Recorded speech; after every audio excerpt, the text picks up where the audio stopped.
Quorum called. Madam Speaker.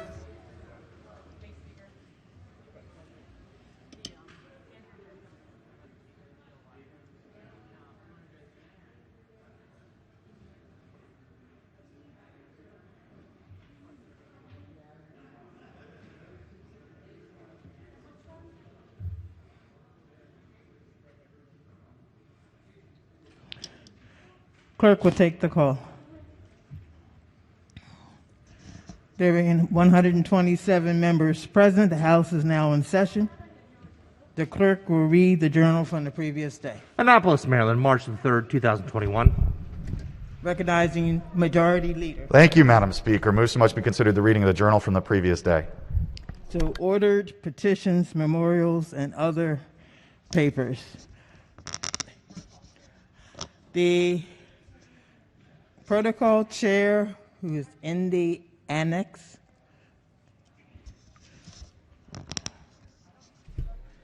Good morning, colleagues. Once again, we have the opportunity to recognize a group of young people who have thought it not robbery to join with us, understanding what we do, so that they can take our place one day, hopefully, and make sure that we continue to have a great state of Maryland. So this morning, I want to take the opportunity to introduce to you 18 young people who are watching us and who have been watching us, and they know all of our shenanigans. I want to first introduce Brianna Bode from Charles County, District 28, Henry Lackey High School. That's right. Make sure you recognize them and appreciate them. Sean Burgess from Anne Arundel County, District 33, Broadneck High School. Haley Daniels from Washington County, District 2A, Smithburg High School. Thomas Demowski from Cecil County, District 35A, Rising Sun High School. Hannah Ezel from Harford County, District 7, Harford Technical High School. Harshit Garg from Montgomery County, District 17, Thomas Wooten High School. Alan Gutierrez, Montgomery County, District 14, Paint Branch High School. Ryan Holdgrieve, Queen Anne's County, District 36, Queen Anne's County High School. Amelia Jansen, Frederick County, District 4, Linganore High School. Sun Young Jung from Montgomery County, District 16, Winston Churchill High School. Diana Jones from Baltimore City, District 44A, Edmonston Westside High School.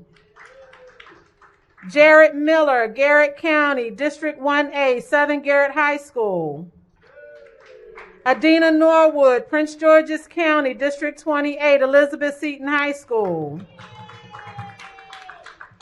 Tinley Pillow from Wycomico County, District 38B, Parkside High School.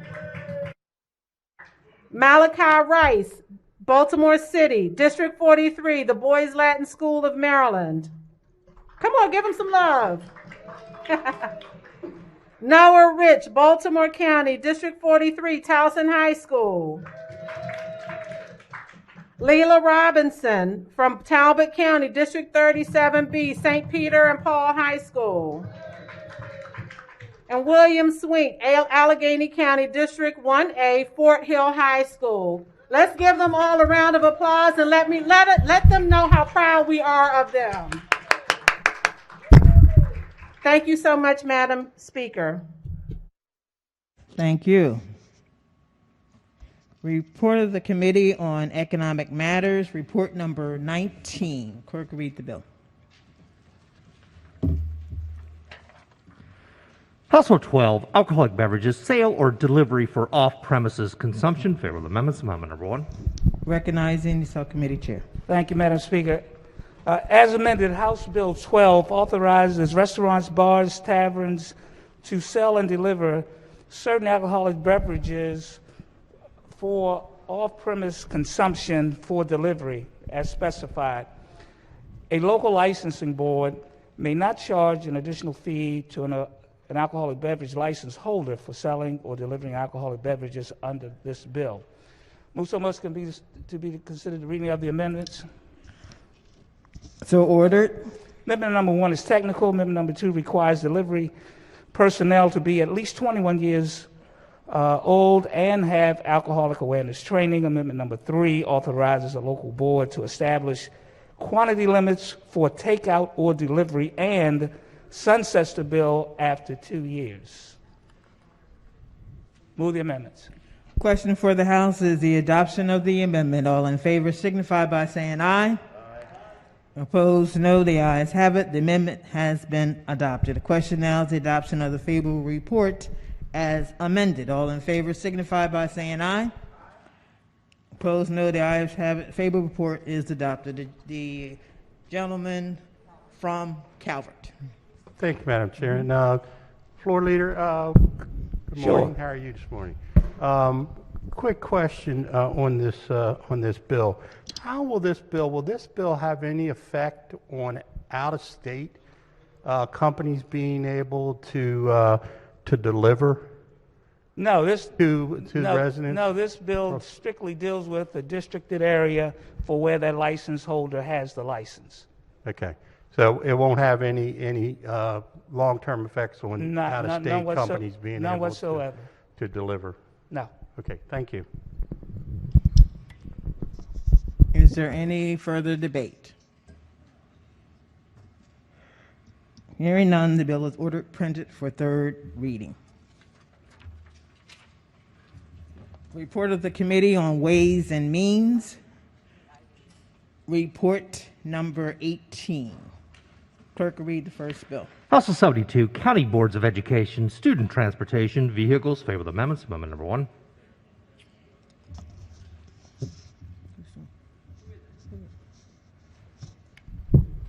Recognizing the committee chair. Thank you, Madam Speaker. Amendment move so much be the reading of the amendments. So ordered. Number 1 is technical. Number 2 clarifies that drivers of vehicles other than school buses are covered under contracting agencies for the purposes of employment history review. Move the amendments. Question for the House is the adoption of the amendment. All in favor signify by saying aye. Opposed, no. The ayes have it. The amendment has been adopted. Question now is adoption of favorable report as amended. All in favor signify by saying aye. Opposed, no. The ayes have it. The favorable report is adopted. Are there any additional amendments to the...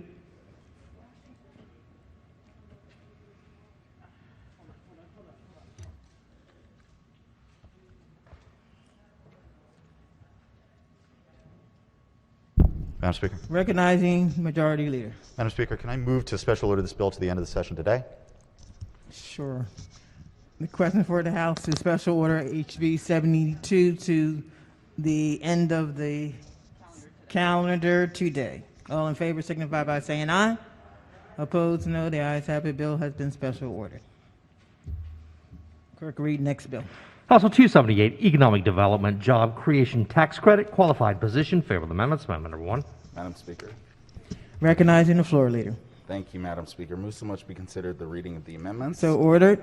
Amendment number 1 is technical. Amendment number 2 strikes alterations to the term qualified position that would have required fair scheduling and clarified requirements concerning employer-provided health insurance and alters the definition of revitalization area to include a Tier 1 county for purposes of the program. Move the amendments. Question for the House is the adoption of the amendments. All in favor signify by saying aye. Opposed, no. The ayes have it. The amendments have been adopted. The question now is the adoption of the favorable report as amended. All in favor signify by saying aye. Opposed, no. The ayes have it. Favorable report is adopted. Are there any additional amendments to the bill to its title? Hearing none, the bill is ordered printed for third reading. Clerk, read the next bill. House Bill 377, Commission on Student Behavioral Health and Mental Health Treatment. Favor the amendments. Amendment number 1. Recognizing the committee chair. Madam Speaker. Even better. Recognizing the vice chair of the committee. Thank you, Madam Speaker. I move so much be to consider the reading of the amendments. So ordered. Amendment number 1 is technical.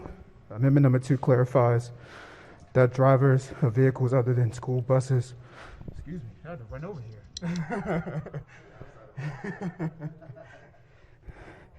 Under the contracting agencies for purposes of employment. Oh.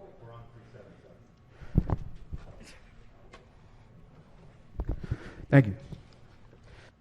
Madam Speaker, move so much be considered a reading of the amendments. Amendment Ordered. Amendment number 1 is technical. Amendment number 2 adds members to the work group, requires that the commission investigate the unique behavioral health needs of students from different racial and ethnic backgrounds, and requires that the commission report to the State Board of Education. Move the amendments. Question for the House is the adoption of the amendments. All in favor signify by saying aye. Opposed, no. The ayes have it. The amendment has been adopted. The question now is the adoption of the favorable report as amended. All in favor signify by saying aye. Opposed, no. The ayes have it. Favorable report has been adopted. Are there any additional amendments to the bill or to its title? Hearing none, the bill is ordered printed for third reading. Clerk, read next bill. House Bill 461, Public Schools Student Attendance Excused Absences for Mental Health Needs. Favorable amendments. Amendment number 1. Recognizing the floor leader. Thank you, Madam Speaker. Move so much be considered the reading of the amendments. So ordered. Amendment number 1 is technical. Amendment number 2 removes the requirement that a student take 1 mental health day per quarter, requires that a student who is a minor obtains parental permission for a mental health absence, and requires that after returning to school, a student who has taken a mental health absence meet with the mental health specialist. Move the amendments. Okay. The question for the House is the adoption of the amendments. All in favor signify by saying aye. Opposed, no. The ayes have it. The amendments have been adopted. The question now is the adoption of the favorable report as amended. All in favor signify by saying aye. Opposed, no. The ayes have it. The favorable report is adopted. Are there any additional amendments to the bill or to its title? Hearing none, the bill is ordered printed for third reading. Clerk will read next bill. House Bill 654, Maryland Small Business Innovation Research and Technology Transfer Incentive Program. Favorable amendments. Amendment number 1. Madam Speaker. Recognizing the floor leader. Thank you, Madam Speaker. Move so much be considered the reading of the amendments. So ordered. Amendment number 1 is technical. Amendment number 2 clarifies definitions for the purposes of the Maryland SBIR/STTR incentive program, and makes conforming changes, alters the circumstances under which an award or investment recipient may be required to return certain funds, requires the program to prioritize awards to certain small businesses, and expands the types of small businesses to which the program, in coordination with similar programs, is required to conduct marketing and outreach. Move the amendments. Question for the House is the adoption of the amendments. All in favor signify by saying aye. Opposed, no. The ayes have it. The amendments have been adopted. The question now is adoption of the favorable report as amended. All in favor signify by saying aye. Opposed, no. The ayes have it. The favorable report is adopted. Are there any additional amendments to the bill or to its title? Hearing none, the bill is ordered printed for third reading. Clerk, read next bill. House Bill 759, Election Law, Post-Election Tabulation Audits, Risk Limiting Audits. Favorable amendments. Amendment number 1. Recognize the committee chair. Thank you, Madam Speaker. Move so much be the reading of the amendments. So ordered. The amendments strike the bill as written and establish a work group that will meet during this interim to develop a plan to implement risk-limiting audits. The work group will draft legislation that will enact the plan for consideration for the next session, the General Assembly. Move the amendments. Question for the House is the adoption of the amendments. All in favor signify by saying aye. Opposed, no. The ayes have it. The amendment is adopted. The question now is adoption of the favorable report as amended. All in favor signify by saying aye. Opposed, no. The ayes have it. Favorable report is adopted. Are there any additional amendments to the bill or to its title? Hearing none, the bill is ordered printed for third reading. Clerk, read next bill. House Bill 1068, Election Law, Absentee Ballot Canvassing, Multiple Ballots Cast by an Individual. Favorable. The question for the House is the adoption of the favorable report. All in favor signify by saying aye. Opposed, no. The ayes have it. The favorable report is adopted. Are there any amendments to the bill or to its title? Hearing none, the bill is ordered printed for third reading.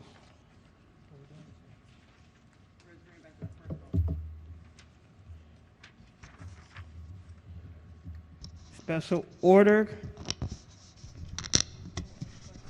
Madam Clerk will Speaker. read the bill. House Bill 72, County Boards of Education, Student Transportation Vehicles, favor report with amendments adopted. Recognizing the Vice Chair of the committee. Thank you, Madam Speaker. I finally caught my breath, so move so much be considered the reading of the amendments. So ordered. Amendment number 1 is technical. Amendment number 2 clarifies that drivers of vehicles other than school buses are covered under contracting agencies for the purposes of an employment history review, and requires that county boards and MSD report on types of vehicles used to provide transportation to and from school and their effect on county employment, and makes the bill effective for a 5-year period. Move the amendments. Question for the House is the adoption of the amendments. All in favor signify by saying aye. Opposed, no. The ayes have it. The amendments have been adopted. Question now is adoption of the favor report as amended. All in favor signify by saying aye. Opposed, no. The ayes have it. Favor report is adopted. Are there any additional amendments to the bill or to its title? Vice Chair of the committee.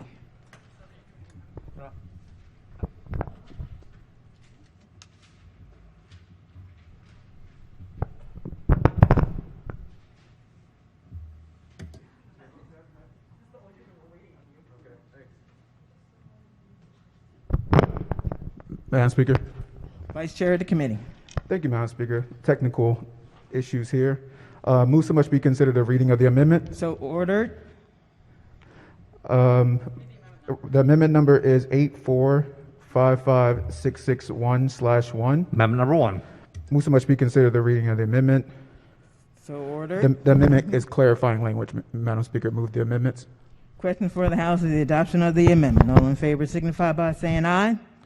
Opposed, no. The ayes have it. The amendment has been adopted. Question now, adopting the favor report as amended. All in favor signify by saying aye. Opposed, no. The ayes have it. Favor report is adopted. Are there any additional amendments to the bill or to its title? Hearing none, the bill is ordered printed for third reading.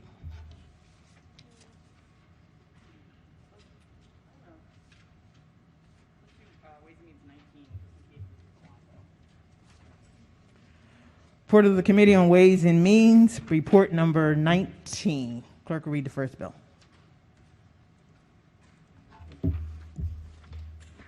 House Bill 700, Education, Disruption of School Activities, Repeal of Prohibition, favorable amendments. Amendment number 1. Recognizing the Vice Chair of the committee. Thank you, Madam Speaker. Move so much be considered a reading of the amendments. So ordered. Amendment number 1 is technical. Amendment number 2 limits the application of criminal provisions related to behavior in institutions of elementary, secondary, and higher education to not include students. Move the amendments. Question for the House is the adoption of the amendments. All in favor signify by saying aye. Opposed, no. The ayes have it. The amendment has been adopted. The question now is adoption of the favor report as amended. All in favor signify by saying aye. Opposed, no. The ayes have it. The favor report is adopted. Recognizing the minority whip. Thank you, Madam Speaker. I'm a little confused. I'm reading the reprint of the bill. So can you tell us exactly what this bill does? Yeah, sure. Under current law, students have been charged criminally for behavior that could be resolved using school discipline practices. The current statute in the bill is too broad, and we clarify by adding an amendment that makes sure that students cannot be charged criminally under this code for disrupting school. So what if they bring a firearm to school? That's not touched by this. Okay, so tell me what behaviors are, I mean, you say disrupting, what does that mean? It's vaguely defined in the current education code, so we're clarifying it here so that students cannot be charged criminally for disruptive behavior in school. Okay, but again, you didn't tell me what disrupting means. So bringing a firearm is not disrupting. What's disrupting? Disrupting could be an outburst in the classroom. It could be anything in there. Right now, it's too broadly defined, whereas the school system can charge a student criminally for just a general outburst. That's disrupting in class. It's too broad. The current law is too broad, And what we're doing here is making sure that that students are not criminally charged for just disruptive behavior. How many have been criminally charged? In 2019, there were 1,700. Criminally charged for what kind of disruption? They were referred to DJS, 1,700. 1,700. In the school year in 2019, 1,700 students were referred to DJS. According to DJS, under this statute, were being referred to DJS for disruptive behavior in the classroom. Okay, so you said disruptive behavior does not include carrying a firearm. No, that's federal law, so this doesn't cover that at all. Or it doesn't change that at all. Okay, can you give us some more examples of what the 1,700 people, children who were referred, what were their disruptive behaviors that this bill will now allow them to not be charged? We'll be here for 2 hours having me go through that, so I'm well, not going to do that here. How about just a couple? I'm not on your committee. I want to have a better understanding of what we're doing here. It's important education policy. Yeah, so students can yell in a classroom. Situations like that, kids can yell in a classroom. They can talk back to a teacher. Even they can fight over Pokemon cards, as an example. So they can be criminally kids charged. who've yelled at a teacher and argued about Pokemon cards have been referred to DGS for those problems. Yes, that's correct. Okay. And finally, on line 15. A person who violates any provision of this section is guilty of a misdemeanor and on conviction subject to a fine not exceeding $2,500 and imprisonment. Who would still be, we don't want our students subject to a $2,500 fine. Who does that now apply to? So this would apply to any adult that comes into the school, any person in the school, any person that comes into the school that's not a current student of that school can still be charged criminally under this code. Oh, that's good, because we had that parent who came to a school year before last, because we haven't been in school for a year,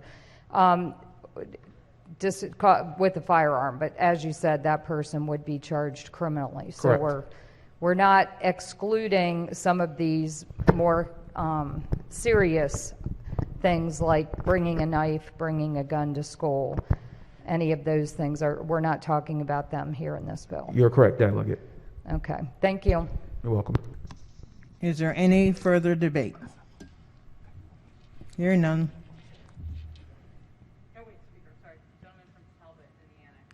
Gentleman from Talbot in the annex. Thank you, Speaker. I just have a question for the floor leader, and it just follows up on that last dialogue. It'll be quick. Yes. How does the bill affect the situation where the student punches the teacher? Students can still be charged criminally for that in other places of the code. In other places of the criminal code. Or when they throw a desk or something like that. We've seen that happen. It's really difficult to hear you. Can you speak up, Delegate? So my question is about the specific instances, and we've seen them where students punch teachers or throw desks at them, chairs, books, stuff like that. Those things would be crimes of assault under the criminal code currently. Thank you. And can still be brought that way. But additionally, students can be still charged criminally for those acts, and then also for acts outside of those examples. We can still use the current discipline practices in order to make sure that they're handled in that manner. Okay, I was finished my question, but since you brought it up, they can be charged criminally. Is that a longer process than this other process? I mean, isn't it quicker for the schools to address it? Through this, I don't think there's look. I don't know if you've been in the judiciary system, but I don't think anything happens fast. Right. So it's okay. So you answered my question. It will be slower, more difficult to address the issue by prosecuting the case. Yes. Thanks.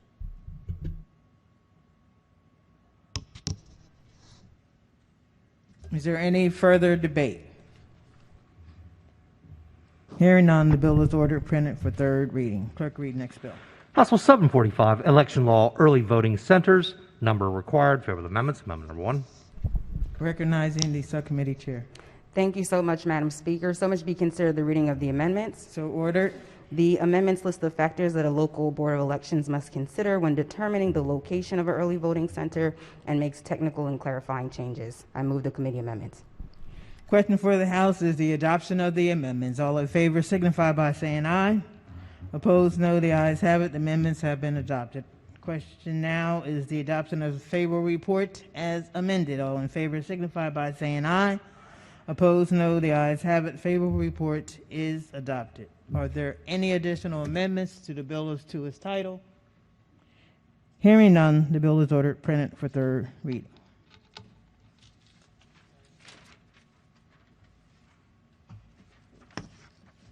Report of the Committee on Judiciary, report number 11.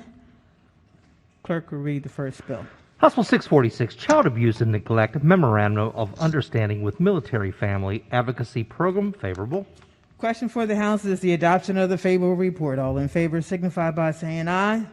Opposed, no. The ayes have it. The favorable report is adopted. Are there any amendments to the bill as to its title? Hearing none, the bill is ordered printed for third reading. Clerk, read next bill. House Bill 701, Child Abuse and Neglect Training of Healthcare Professionals. Favorable. Question for the House is the adoption of the favorable report. All in favor signify by saying aye.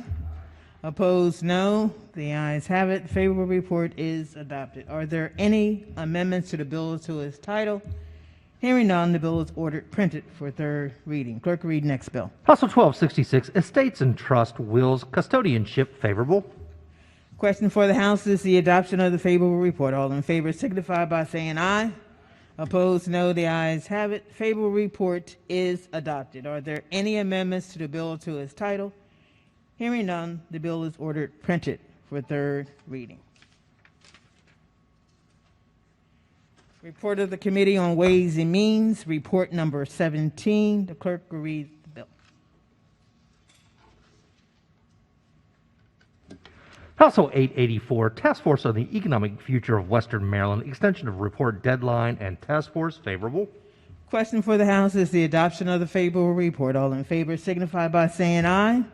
Opposed, no. The ayes have it. The favorable report is adopted. Are there any amendments to the bill to its title? Hearing none, the bill is ordered printed for third reading.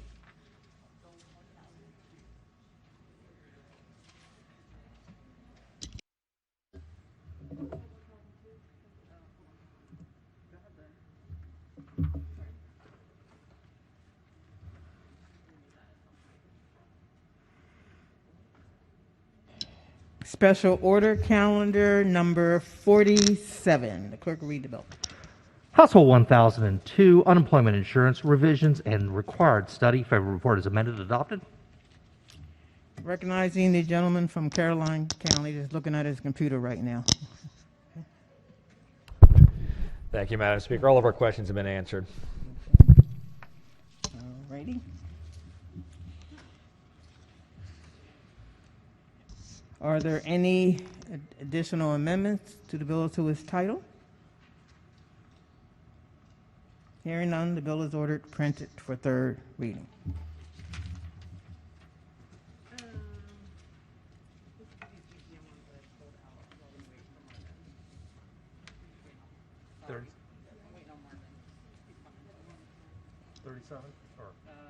Or 13, sorry.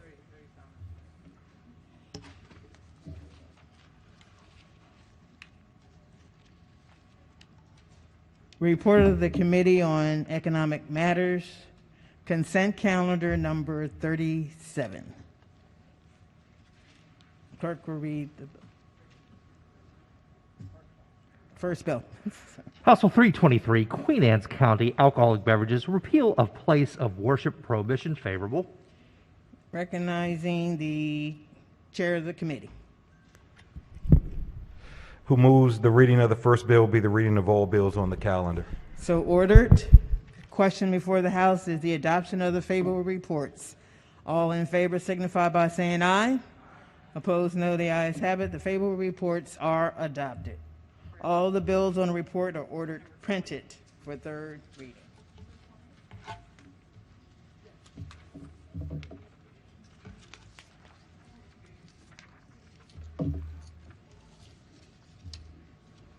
Report of the Committee on Economic Matters, report number 20. Clerk will read the first bill. House Bill 795, Wacomico County Alcoholic Beverages, repeal of food sales requirement for Class B golf course license. Favorable amendments. Amendment number 1. Recognizing the subcommittee chair. Move so much to be considered the reading of the amendments. So ordered. Amendment number 1 is technical. Amendment number 2 adds the Sunday sale provision to the bill. Move the amendments. Question for the House is the adoption of the amendments. All in favor signify by saying aye. Opposed, no. The ayes have it. The amendments have been adopted. The question now is adoption of the favorable report as amended. All in favor signify by saying aye. Opposed, no. The ayes have it. Favorable report is adopted. Are there any additional amendments to the bill or to its title? Hearing none, the bill is ordered printed for third reading. Clerk, read next bill. House Bill 974, Prince George's County Alcoholic Beverages, license sanctions and Sunday off-sale permits. Recognizing subcommittee chair. Thank you, Madam Speaker. Move so much to be considered the reading of the amendments. So ordered. Amendment number 1 is technical. Amendment number 2 alters certain investment requirements for establishments that obtain Sunday off-sale permits and as a required one, time report. Move the amendments. Question for the House is the adoption of the amendments. All in favor signify by saying aye. Opposed, no. The ayes have it. The amendments have been adopted. Question now is adoption of the favorable reports as amended. All in favor signify by saying aye. Opposed, no. The ayes have it. The favorable report is adopted. Are there any additional amendments to the bill or to its title? Hearing none, the bill is ordered printed for third reading. Clerk, read next bill. House Bill 979, Prince George's County Alcoholic Beverages, BLX license. The question for the House is the adoption of the favorable report. All in favor signify by saying aye. Opposed, no. The ayes have it. Favorable report is adopted. Are there any amendments to the bill or to its title? Hearing none, the bill is ordered printed for third reading. Clerk will read the next bill. House Bill 1016, Calvert County Alcoholic Beverages, licenses, annual fees. Favorable. Question for the House is the adoption of the favorable report. All in favor signify by saying aye. Opposed, no. The ayes have it. The favorable report is adopted. Are there any amendments to the bill or to its title? Hearing none, the bill is ordered printed for third reading.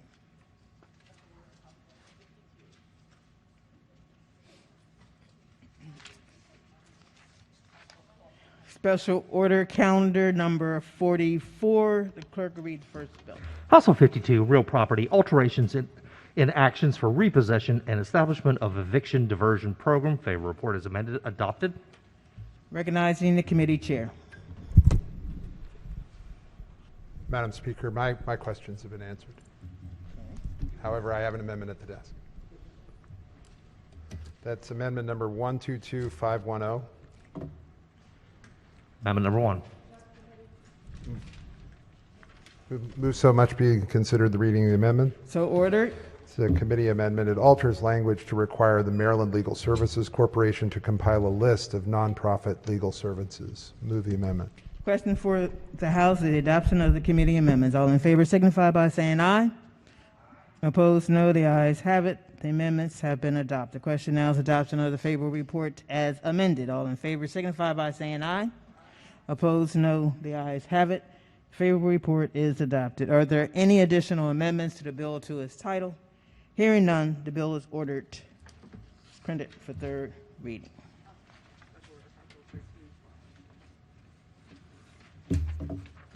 Special order calendar number 49. The clerk will read the bill. House Bill 1312, COVID-19 Eviction and Housing Relief Act of 2021. Favorable report is amended, adopted. Recognizing the committee chair. Again, all of my questions have been answered. Thank you, Madam Speaker. The gentlelady from Howard County in the annex.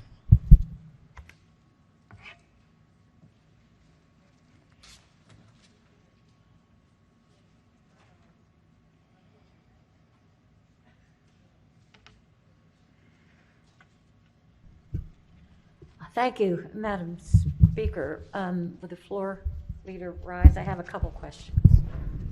Good morning. Good morning. In the reprint, on the top of what looks like page 5, it's after the blank page, there's a line that says something like to pay rent or utility fees, etc. It doesn't seem to belong to anything, and I wondered if the reprint was missing language or if that was missing.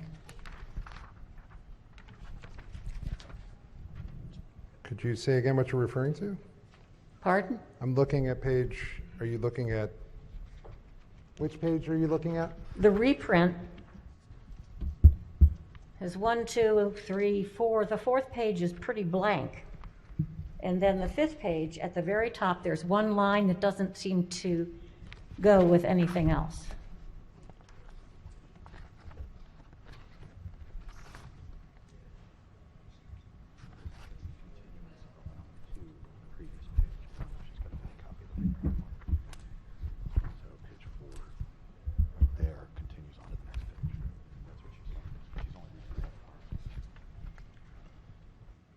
So are you in, you're in, of the real property article 8, 1003, and you're looking at subsection B2?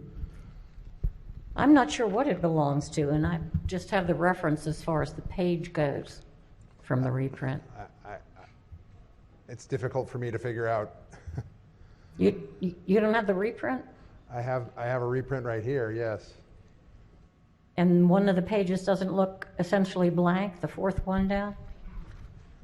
No. Well, let me see what it says above it.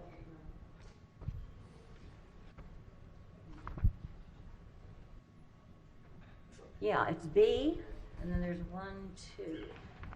1, 2, and then C is crossed out. And then the next line. I only caught part of that. What section did you say you were looking at? Okay. It's page 1, 2. It comes on the 2nd page. It's B, which is on line 20 of the reprint I'm looking at. Line 20?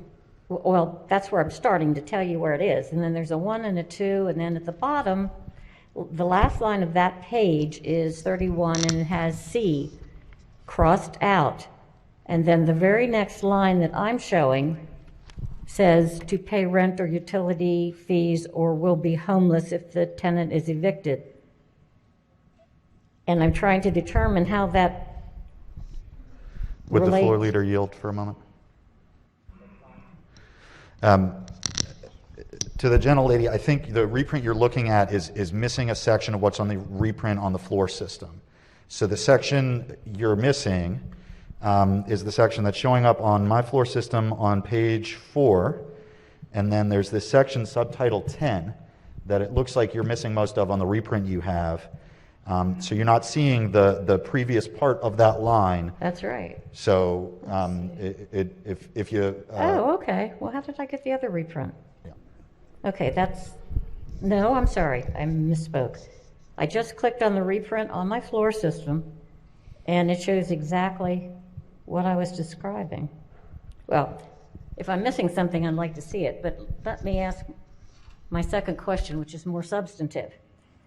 And that is the issue of not being able to evict a tenant if they can prove it came from loss of income. That doesn't seem to be tied into an emergency situation.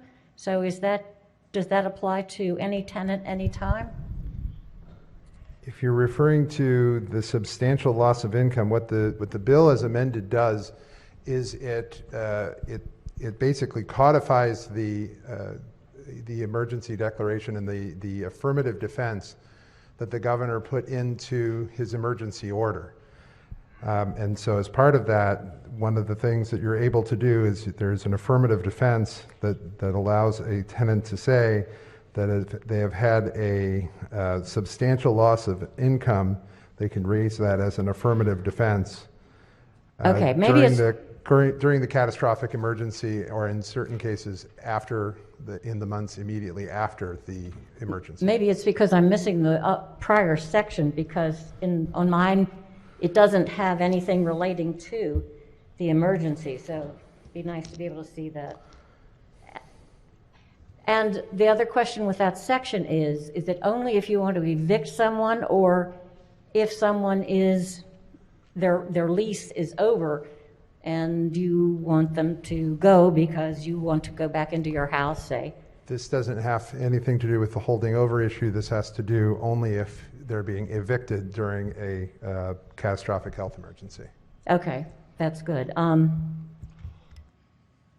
I don't know what to suggest. I really would like to be able to see what it says above there before we move this to third reader. May I special order it until I have a chance? We special ordered it once already. I wouldn't want to, but part of the bill is missing. I don't believe part of the bill is missing, and we're able to see it on the floor system. Hang on a minute. Madam Speaker. Oh, shoot, left. Madam Speaker. Gentleman from St. Mary's. Thank you, Madam Speaker. Will the lady please yield? In the annex, I can probably have some amendments to offer on this bill, and maybe give you some time to take a look. Gentleman has the floor. You have the floor. Yeah, you're good. Yeah, I thought you said that earlier. Yeah, lady in the annex, we have amendments to offer on this bill, and maybe that'll have some extra time there to take a look at the floor system and see if it's straightened out. I'd like to go ahead and proceed if I could, Madam Speaker. For the third time. Gentlemen, you have the floor. Okay, I do have some questions to the floor leader on the substantial loss issue.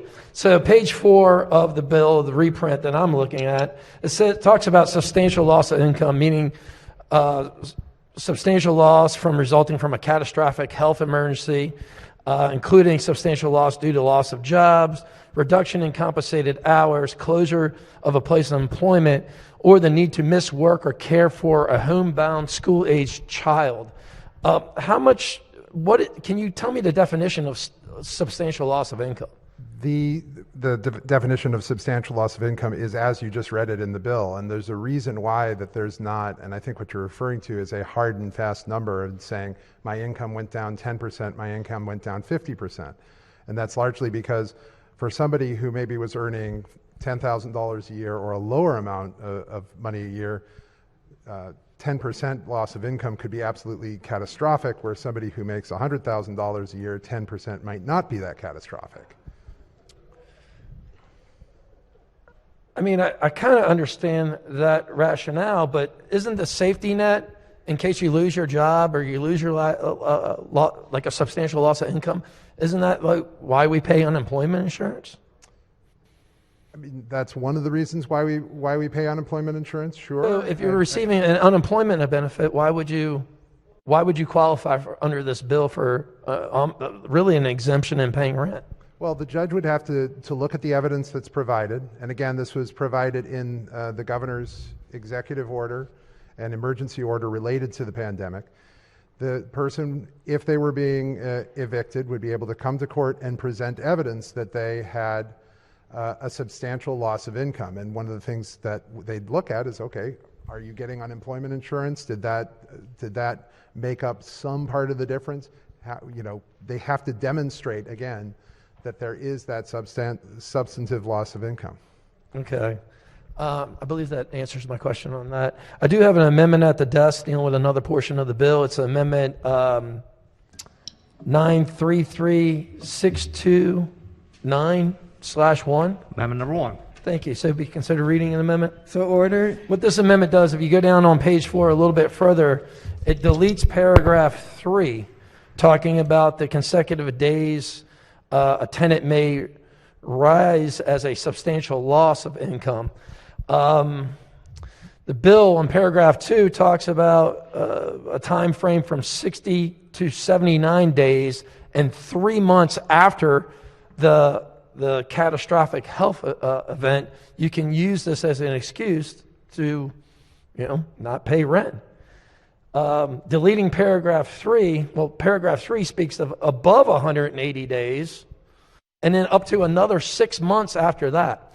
So let's think about what we've been through the last 13 months with COVID. Governor issues an emergency order. If that emergency order ended today, this would carry into effect another 6 months. So we're talking about some landlords, some property investors not receiving payment on their properties for a year and a half if this was in effect. That is a very, very long time. And I'm coming from the angle that if you look it up and on NAR statistics, 70% of landlords aren't like Jared Kushner. They're not these big, predominantly apartment buildings that own, yes, there you go. Right, they're mom and pops. A lot of them in my area are people that used it as an investment strategy to supplement their Social Security. And I just think that carrying somebody that's not in your family for more than a year and a half, I think that's an extraordinarily long time that would put them in financial hardships. So with that, Madam Speaker, I would move that amendment to strike that paragraph. Committee Chair. Madam Speaker, I'd ask the body to resist the amendment. What the bill says is that if the catastrophic health emergency was declared for between 60 and 179 days, that the protections in the emergency order, effectively the affirmative defense that you would be able to use, saying that you've had a substantial loss of income resulting from the health emergency proclamation, if you can still demonstrate that, you'd be able to use the defense for another 3 months after. If the catastrophic health emergency, like the one we've been in presently, lasts longer, 180 days or longer, then you would be able to use that defense for 6 months. The idea here is that just because the catastrophic health emergency stops doesn't mean that the economic challenges that Marylanders will be facing as we recover won't continue. They're going to continue, and they're going to result in challenges related to evictions, and people are still going to have challenges related to a substantial loss of income after the end of this pandemic as we continue to recover. And so for all of those reasons, I'd ask the body to resist the amendment. The gentleman from Talbot in the annex. Thank you, Madam Speaker. I'd like to stand and support this amendment. First, I'd like to thank the subcommittee chair for unemployment insurance. I'm a member of that subcommittee, and this legislative body will be working quickly to help improve the outcomes from unemployment insurance, help speed the monies that are due to citizens that need that money to buy the necessities, food, shelter being chief among those. I believe that the sponsor of the amendment is trying to balance those priorities when it comes to people in hardship being able to maintain their shelter, but at the same time recognizing that the next pandemic or the next emergency where something like this might be needed, that hopefully we've corrected the unemployment system in the state of Maryland, or to the extent that we can as a legislative body do that, and that the time frames that we experienced this past year will be far improved. So in this amendment, what we're trying to say is to the landlords, stay with us, help our citizens who need help. Landlords surely have been doing that, surely been working to help those citizens in need, but there has to be a limit. There has to be this point in time where the landlord, especially the smaller landlords who do not have the financial resources, the lines of credit, the ability to withstand the non-payment of rent for extended periods of time, to say at some point, isn't that what unemployment insurance is all about? And so, Madam Speaker, the maker of the amendment, I think, is directly addressing a key issue that landlords are going to have in the next pandemic, and perhaps we will not be able to withstand it the way that we've had this past go-around. So I would ask the legislative body to support this amendment. Madam Speaker. The maker of the amendment. Thank you, Madam Speaker. Yeah, I believe when the bill is well-intentioned, we agree a lot with it. There's already a safety net built into the bill in paragraph 2 that talks about, well, if we have a catastrophic health emergency, we're going to continue it for 3 months. Well, the amendment simply strikes paragraph 3 that talks about greater than 180 days and extending it 6 months. I mean, there has to be a time limit set in place, because while it seems like we're trying to give tenants a way out and provide some relief for them, which we agree with, on the same token, we have people that are providing housing that we desperately need because we have housing shortages in the state, and then we're putting them on the brink of financial ruin because we're extending it out to, well, we don't even know. And you think about your mom and pop landlord. I mean, how long are they going to continue to have to upkeep the property, pay for the mortgage, pay for the insurance of a property with no money coming in? I mean, as soon as this gets corrected, a lot of these people are going to sell their houses, and that's a house off the market, a house not paying, that's providing shelter for a family. And I think we really need to take a look at that. I think the amendment is completely reasonable and logical because there does need to be a timeline at some point. Thank you, Madam Speaker. The gentleman from Baltimore County and Hartford in the annex on the amendment.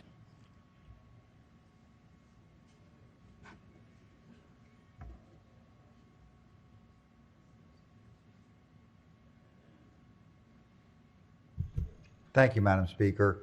And could the floor leader rise for a question dealing with this amendment? Committee Chair. Good morning. I can't see you, but good to see you. So here's my question. The amendment is trying to put a timeline on. And the bill says, you know, this can be extended for 3 months or 6 months. Or what about the right of redemption? Does this suspend my right to the right of redemption? In other words, you're extending this, I can go into court and file, the person walks in and says, I have a hardship. Then I go in next month, he says, I have a hardship. Then he goes in the next month. At the end of that, I have what's called the right of redemption. Will I still be able to use those 3 times going to court to use my right of redemption to say, I'm tired of this and I'm going to put you out? Can you answer that question? This codifies the affirmative defense in an eviction hearing. So this would allow the tenant to be able to use this during the time frame specified. Yeah, but that's not answering my question. Regardless of what the defense is, I still have what's called the right of redemption. In other words, if I have to bring you to court 3 times, even if you pay me, regardless of the circumstances, if the only way for me to collect rent is to go back to court, under Maryland state law, I'm only required to put up with that so many times before I can put you out no matter what. Does this suspend my right of redemption? I would say again that what you're talking about is effectively is the stay and pay. Is that correct? Yes. Yeah. So they cure and pay the rent when after the in some cases a summary ejectment has been issued. Correct? Yes. So again, this is getting to the point where you have filed for eviction, and they would be able to file the defense, or not file the defense, they would be able to assert the defense at that time. And then the court would have to decide what next steps were taken. Yeah, and I guess it's a question that you're not going to be able to answer, because that is a clear right that a landlord has, that I do not have to constantly take my tenants back to court. And so I support this amendment because there does need to be a timeline on this stuff. The Chair of ENT. Thank you, Madam Speaker. This amendment doesn't in any way affect the right of redemption, to answer your question directly. I will say, Madam Speaker, that I think the maker of the amendment has a flaw in his amendment. Would the maker of the amendment yield for a question? I'll yield. Thank you, Bob. Will the maker of the amendment yield? Sir. So your amendment removes paragraph 3? Yep. Does it do anything else? removes paragraph 3, as I shared it with you yesterday. Okay. So I think there's a problem with that, Madam Speaker, and I would ask the body to resist the amendment for this reason. Paragraph 2 says that if the catastrophic health emergency that's been declared has been for between 60 and 179 days, then you can assert this defense for three additional months.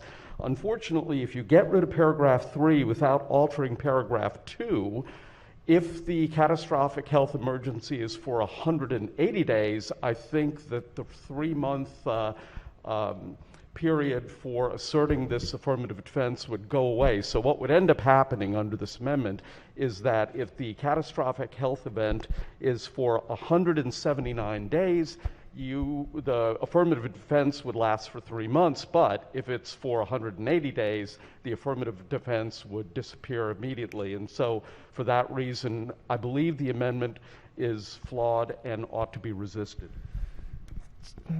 Question for the Maker of the amendment. Yes, ma'am. Question for the committee chair, who's the co-chair on this bill. So you're arguing about the amendment. What do you tell the 70-year-old woman that has a rental property that you've been carrying for the last year, that the bill will be in effect for another 6 months?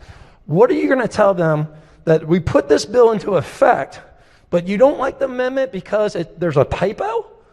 No, is that what we're saying? No, I don't let. Well, I'll like argue the substance, but let me first say that this isn't a typo. This is a fundamental flaw in the amendment that causes the amendment to do something different from what you intend.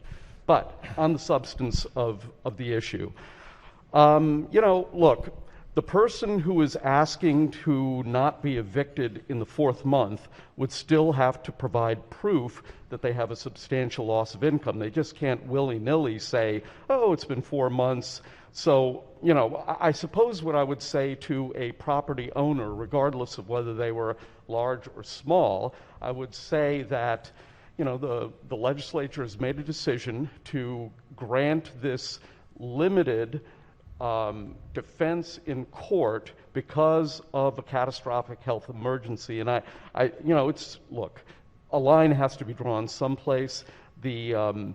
Our 2 committees have chosen to draw it here in that way. But again, I would say that I don't think, with the way that you've drafted your amendment, I don't think it accomplishes your goal, which I think is to have only a 3-month period, even if it's 180 days or 190 days. I think it goes down to 0 as a result of your amendment. Yeah, that would be the goal, to limit the amount of time that the amendment takes place. And I want to understand what just went on here when we were talking about the substantial loss of income. Because if you look on paragraph 4, section D, one of the statements is need to miss work or care for a homebound school-age child. So the school system is shut down. And that's a decision that's out of the control of the landlord.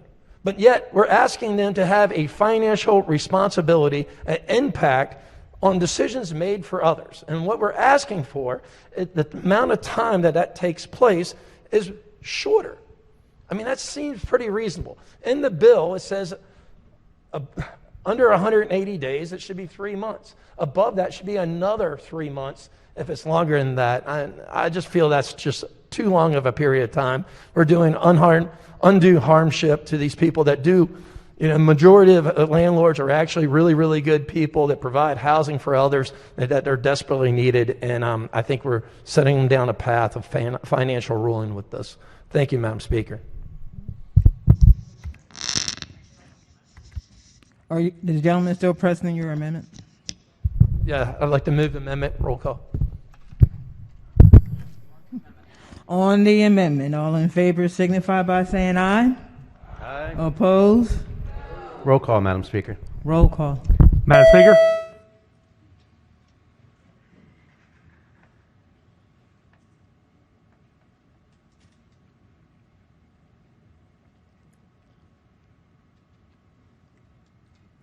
Clerk will take the call. The amendment fails. The gentleman from Anne Arundel in the annex.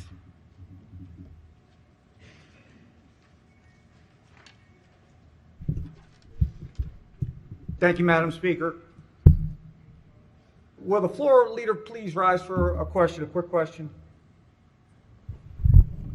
Good morning. Good morning, sir. So if I'm to understand the entirety of this bill, the real goal and intent here is just to slow evictions. Am I correct on that? The goal is to codify the governor's executive order, the governor's executive order with regard to the defenses that people can raise during a catastrophic health emergency and immediately after, and also indicate that during the health emergency that you can't raise the rent on tenants and you can't charge fines or fees. Excellent. Thank you, sir. Madam Speaker, I have an amendment at the desk. Amendment number 183326. Amendment number 1. So must be considered the reading of the amendment. So ordered. Ladies and gentlemen, today is one of those rare days. I mean, this is rare. I've got an amendment in my hand that solves problems on both sides of what we were just talking about. Here's what it does. It speaks to the focus on a very small part of this bill that we were just discussing that says an eviction judgment may not be issued if a tenant can show substantial loss of income. And at the end of that, it says, or the need to miss work to care for a homebound school-age child. All of us. Well, I'm assuming you have heard from parents who had to sustain some of this loss of income because they had to stay home and become virtual school teachers to make sure their kids were actually up and turned on the iPad and turned on the computer or the Chromebook and hadn't fallen back to sleep or left the video camera on facing up towards the ceiling. And they were frustrated. I mean, some of these parents were really frustrated. Some of them took it okay. And these are nice people, but even nice people have a turning point at some point.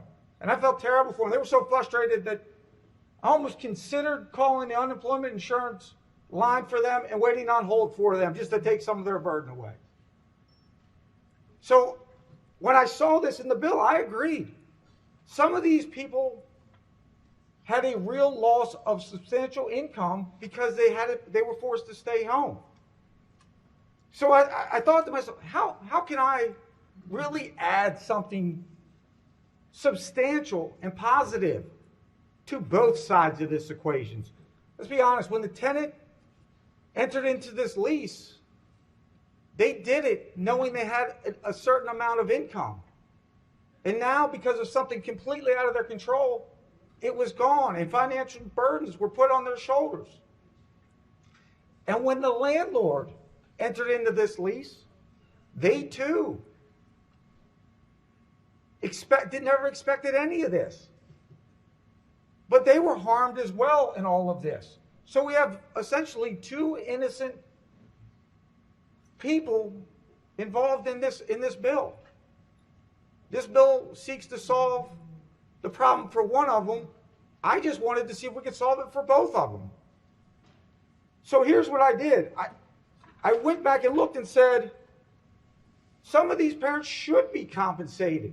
Maybe not with real dollars, but being able to stay in their home longer. But these landlords who still have a mortgage payment, who still have an insurance payment, who still have maintenance that they need to do, and are still paying taxes,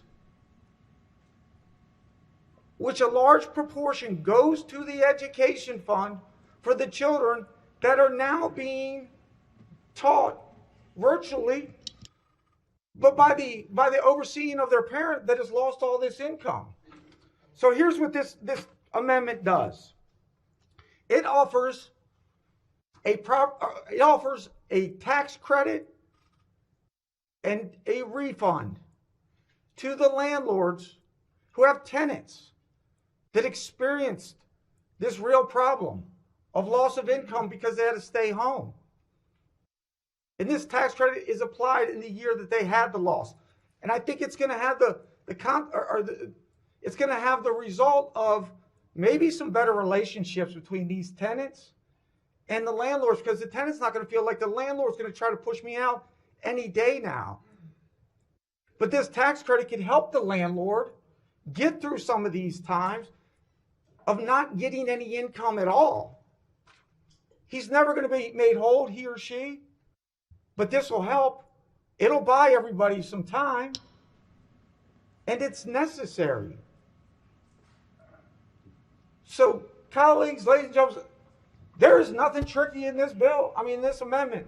This is simply trying to help out the landlords and the tenants with one amendment that speaks directly to the language of loss of income due to a school-aged child at home.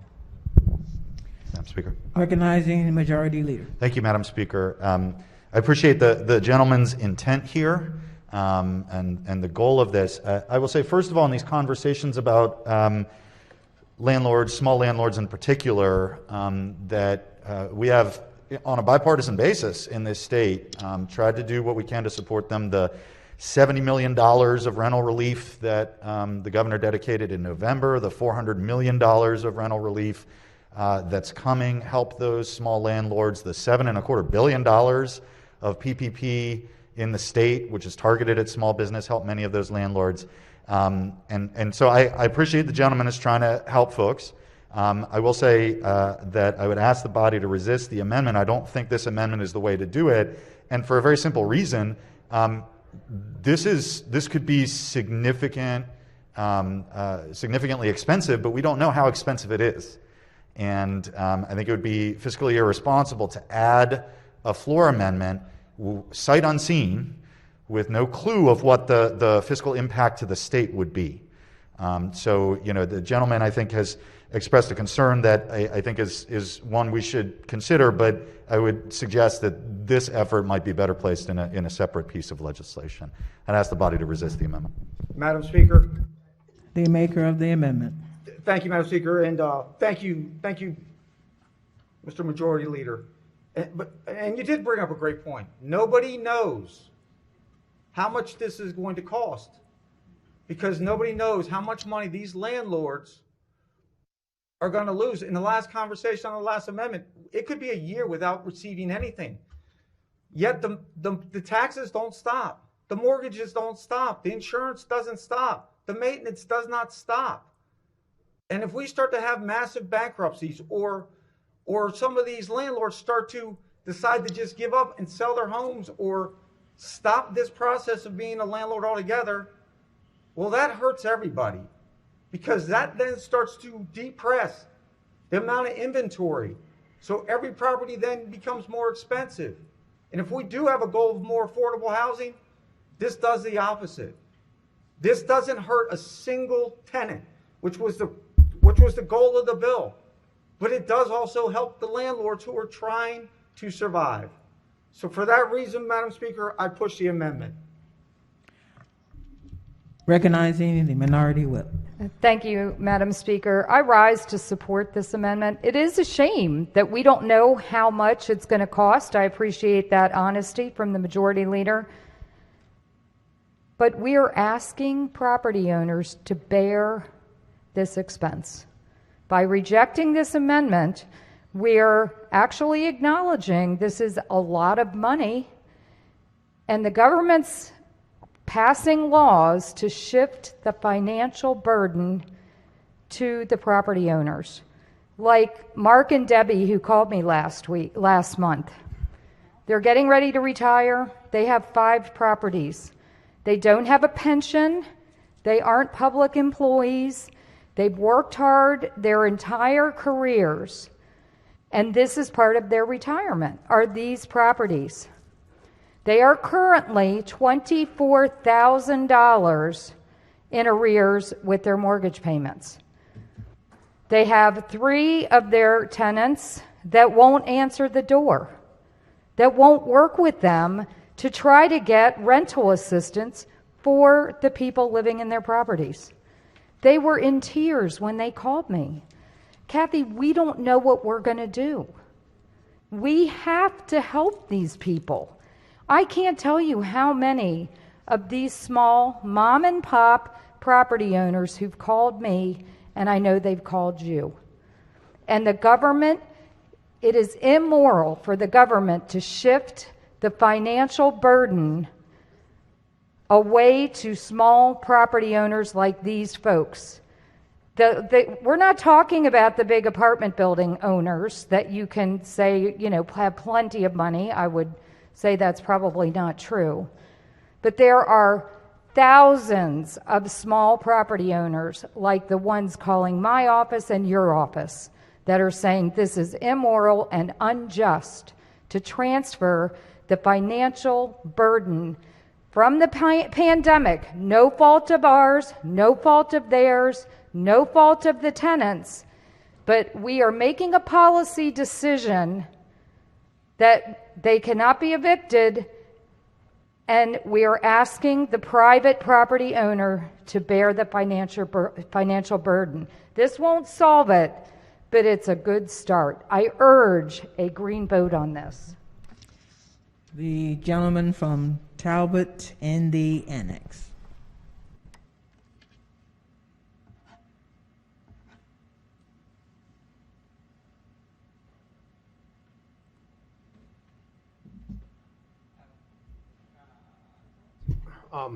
Thank you, Speaker. I don't want to talk very long because there's been a lot said about this, but there was mention about the benefits for landlords. I'm not sure what perspective everybody views this legislation in.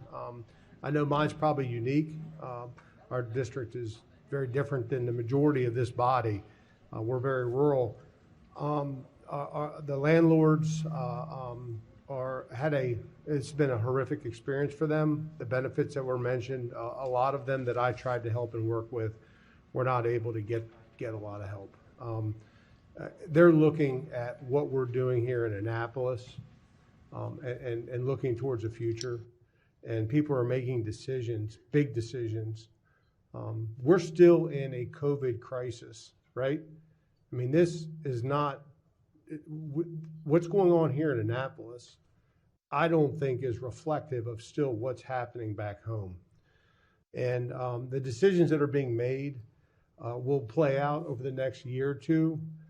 And passing this legislation will send a signal, as drafted without this amendment, a very dark and dire signal to landlords, especially the ones that are doing the low-income housing. And unfortunately, many of the ones that I've spoken to have they haven't really threatened me, but they were very upfront. And they're saying, we're not doing this anymore. It's not feasible. They're done pulling their hair out, and that housing opportunity is going to go away. I agree it's not the best housing, some of these situations, but it is housing, and it's filling a gap. I'm going to be real about it. But the problem is we're not solving. This bill is proposing to solve a problem. It's actually creating a bigger problem. And this amendment simply helps to resolve or prevent a bigger problem from occurring. It's not a poison pill. And yeah, there's going to be a cost associated with it. And we made a lot of decisions here in the last year where numbers are being thrown around. I mean, I got a pamphlet on my desk from the aid that the federal government just approved. I mean, it's crazy what's going on. But this is something we know we can afford and we can make it work. And I think we're all together in affordable housing. And I think we're all together in trying to keep our society, our culture moving forward. But take your time and think about this amendment before you vote against it. It's a serious amendment. And if this bill moves forward, while some say, well, this is great relief, so there's some people that will say that this is great relief. There's a whole bunch of other people that are going to say this is horrific, and we're going to do something about it. Consequences occur from our actions in this body. People are watching us. It's not this is a different session that we're in right now. The crisis is still going on. And this amendment would go a long way to preventing or helping to avert even more negative consequences if this bill is passed as drafted. Thank you. Madam Speaker. Recognizing Majority Leader. Just some final thoughts, and we've gone a little afield here. But first of all, we heard the word immoral, and I as a small landlord myself, I own a property. I know it's a tough business. I think it's immoral to put a family with children out on the street in the middle of a global pandemic.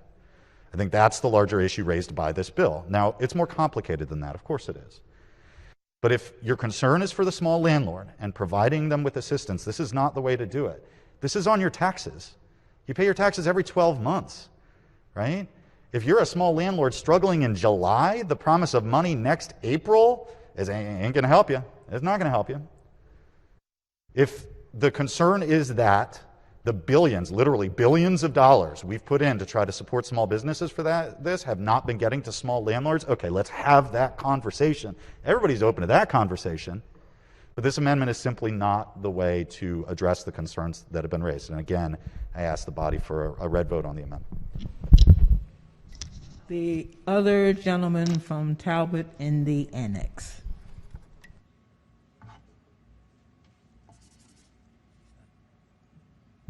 Talbot County is ready today, Madam Speaker. On the amendment and in polite response to the majority leader, the PPP loan program was per employee. Landlords don't have large staffs, right? I mean, they're small businesses, so the monies available through the PPP program, in essence, did not help landlords, not the ones that we're talking about today. The other thing that I would say to you is many of the grant programs, many of the local dollars that came from the Department of Housing and Community Development, for example, absolutely was divvied up and shared amongst the folks in the counties. The problem with the grant monies is that they were very targeted and put in severe restrictions as to who would actually qualify for those grant dollars. So landlords would work with and help tenants reach out to these community organizations and try to get application approval so they could pay the rent. And what they were finding on the ground, and this is reality, is that they didn't qualify. Now, part of the qualifications came down to whether or not you were hurt by, in a financial way, the COVID-19 pandemic. Well, maybe that works in a court of law. Maybe this bill makes a little bit more sense in a court of law. But in the field of the real world, no help is coming to the landlord. So to the majority leader, yes, we should be having a conversation about how those landlords who are not, let me just be clear, are not putting children and families on the streets. By the same token, it's the landlord that knows exactly what the fiscal note is. It's just a question of whether the legislature was willing to ask that tough question and whether we were going to put forward a serious proposal to ultimately help the tenants vis-a-vis making sure the landlords don't default and lose their ability to maintain the house of their own volition. And so this amendment, Madam Speaker, may be a large financial note. It may be a conversation that's not easy to have over the sake of a 20-minute debate on the House floor, but it surely is a question that could have and should have been asked early on enough where we could have been able to deliver support, and perhaps before the end of session, before we pass a budget, we have a serious, honest conversation about landlords that are being hurt, and those programs that the majority leader spoke about earlier do not help landlords in the way that you believe that it does. So, Madam Speaker, I would ask that we move this amendment. Madam Speaker. Recognizing the gentleman from Baltimore County. Thank you, Madam Speaker. Ladies and gentlemen, let me just speak from my heart for just a moment. There's an issue that we're not even looking at, and that's a mental health issue. Many of these landlords are facing a lot of emotional struggle. Now, ladies and gentlemen, my colleagues, I love each and every one of you. We've said that we want to work together. There's an amendment on the floor right now that we can work together. This is an opportunity for us to come together as colleagues. The other night we had a debate with 27 different amendments. Not one was accepted. The other day we had one with 17 amendments. Not one was accepted. Now I need to tell you that out of all of those amendments, there were some very good amendments that should have been accepted. But here is an opportunity for us, ladies and gentlemen, to work together to help the 6 million Marylanders that live in this state. This is an opportunity, ladies and gentlemen, that we as delegates would do our job and really say, we are helping you. I know that you're on your phones and you're texting, but ladies and gentlemen, this is an important issue. I have landlords in my area that have many properties and are at the brink of going, as they say, going postal. Suicide is real. This is an opportunity for us to fix a problem and come together. Ladies and gentlemen, I urge you a yes vote on this amendment. God bless you. Recognizing the committee chair. Thank you, Madam Speaker. I hear, I've heard the arguments that have been put forward today. There's another source of funding that is making itself available, and it's going to be here sooner rather than later. That's $800 million in CARES money that's going to renters assistance. That money is going to be going into the pockets of landlords across the state of Maryland. $800 million. There's further legislation that the Judiciary Committee is going to be taking up, and I believe bringing to this floor, that'll add more money for renters assistance. We're going to help the landlords. We're going to help the small landlords, and we're going to help them through this time too. But there's no reason that, I mean, quite honestly, with due respect to the delegate from Anne Arundel County, this puts the help a long way away, and we don't know how much it's going to cost. Help is truly on the way, and we need to also make sure in this bill that the affirmative defense is available for people who need it, who are at risk of eviction, and who have been negatively impacted by the pandemic. Thank you very much, Madam Speaker. Madam Speaker. Recognizing the ENT chair. Sure. Thank you, Madam Speaker. I just wanted to direct the attention of the House to a page I just lost. Okay, I believe it's on the 4th page of the reprint, but essentially, notwithstanding any of the other provisions of this bill, let me read to you that it says that notwithstanding any other provisions of this bill does not relieve any person or any obligation to make payments or to comply with other obligations under the lease. In other words, notwithstanding any provision of this bill, the renter still owes the rent. Now, I know that in these times that will be difficult to collect. I'm not going to pretend otherwise. But what this means is that with the CARES money and with renters beginning to gain employment, they are going to have an ability to repay back rent that is owed. The purpose of this bill, in my opinion, is to just not put people out onto the streets so that they can get employment and begin to pay that back rent. Gentleman from Western Maryland. I just had a brief question. I think the gentleman, the chair of the Judiciary Committee, may be able to address this best. He said, and we're all talking about the same thing. We all want people who are put out of work and don't have money because of COVID-19. Not because of something they necessarily did wrong, not because of just the vagaries of economic life, but because of a health pandemic and the government policies that have been put in place because of it. We don't want those people to be penalized. And I don't think anyone in the room rationally wants their landlord to be penalized. That we understand that we value contracts. But you talked about there's going to be $800 million. I think that's what you said. $800 million in additional rental assistance funding. Does that work automatically in juxtaposition with this bill? Meaning that if I go to court as a tenant and I say I meet the parameters of this bill, I've had a substantial loss of income because of some COVID-related condition, either having it or losing my job or caring for my child because of the policies, whatever it may be, do I automatically then have the ability to turn around as the tenant and landlord working together and say, so I get that rental assistance? Because that to me is part of the problem. Like, we want to help these people, but what the bill does is says we're just letting the tenants rationally, perhaps, to continue to put off paying the rent for months and months and months, and it's now been over a year, and there's no direct tie to that, to the landlord to say, okay, I gotcha.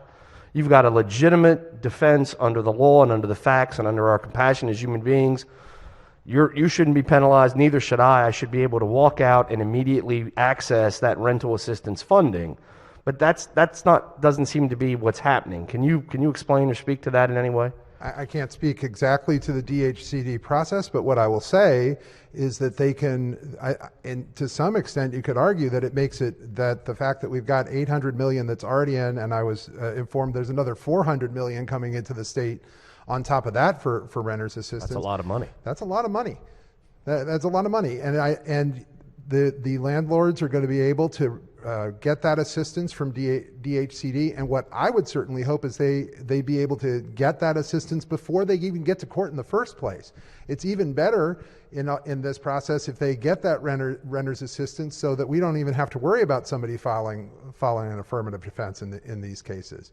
So it's to say that overall, that help is on the way. That help is, in some cases, they're going through the process of starting to distribute it now. Getting that money in the hands of landlords is a good thing. It's something that we should do. And again, I would just say in this amendment, the help that would come from this amendment, even if they were able to claim that credit at that time, that doesn't come, I don't believe, until they would be filing a tax return later on, potentially in the next year.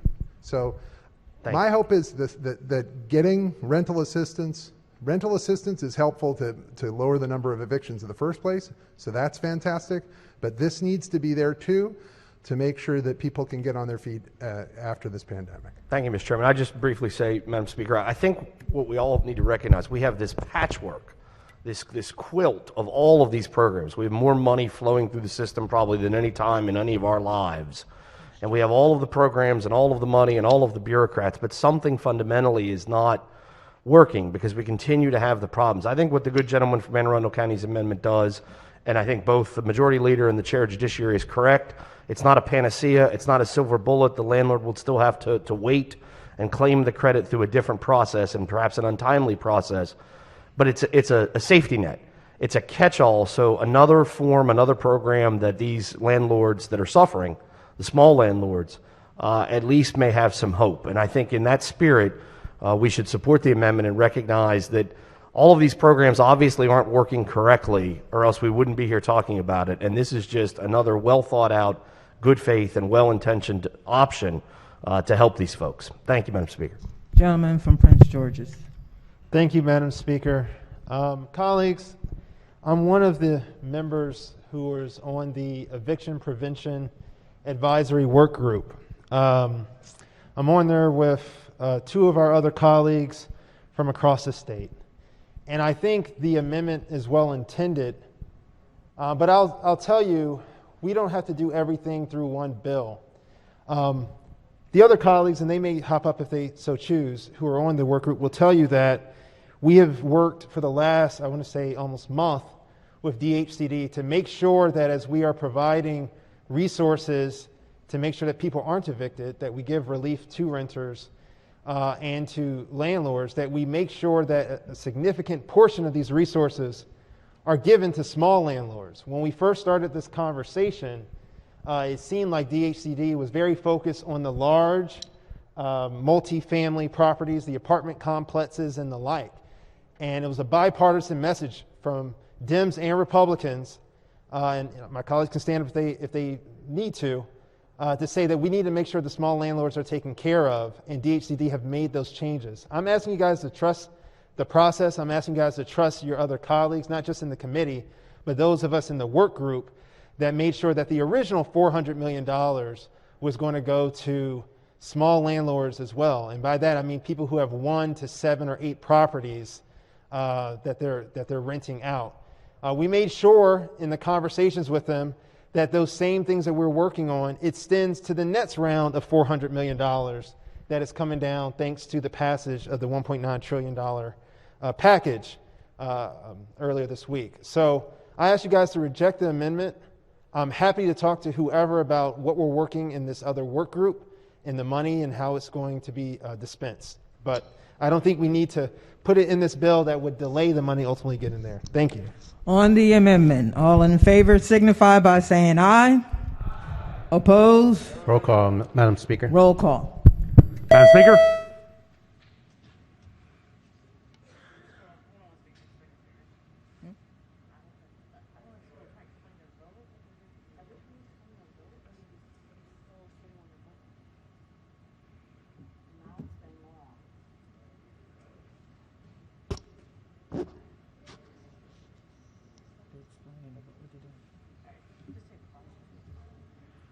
Clerk will take the call. The amendment fails. Any other amendments to the bill to its title? Hearing none, the bill is ordered printed for third reading.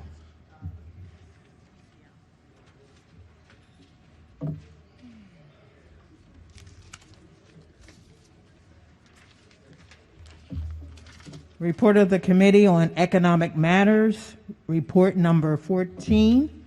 Clerk, read first bill.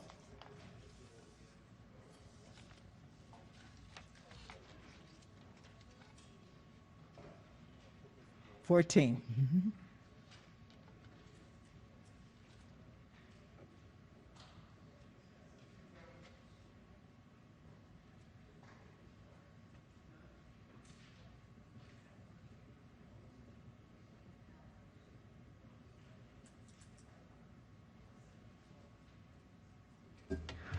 House Bill 256, Baltimore City alcoholic beverages licenses, hours of sale. Favor of the amendments. Amendment number 1. Recognizing Subcommittee Chair. Thank you, Madam Speaker. Move so much to be considered the reading of the amendment. So ordered.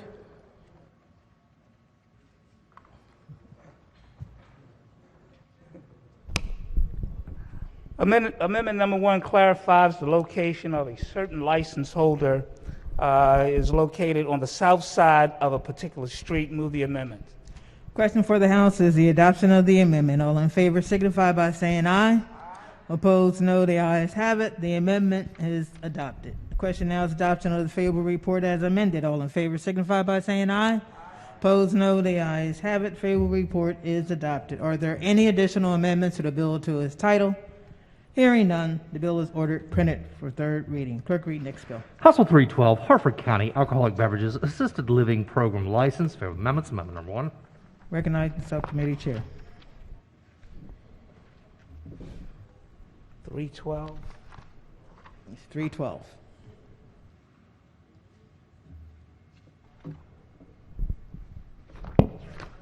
Okay. Got it, Madam Speaker. Move so much to be considered the reading of the amendment. So ordered. Amendment number 1, changes in annual license fee to $3,500 as opposed to $5,000. Move the amendment.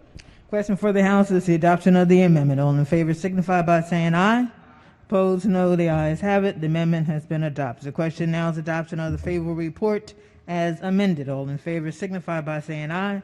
Opposed, no. The ayes have it. Favorable report is adopted. Are there any additional amendments to the bill to its title?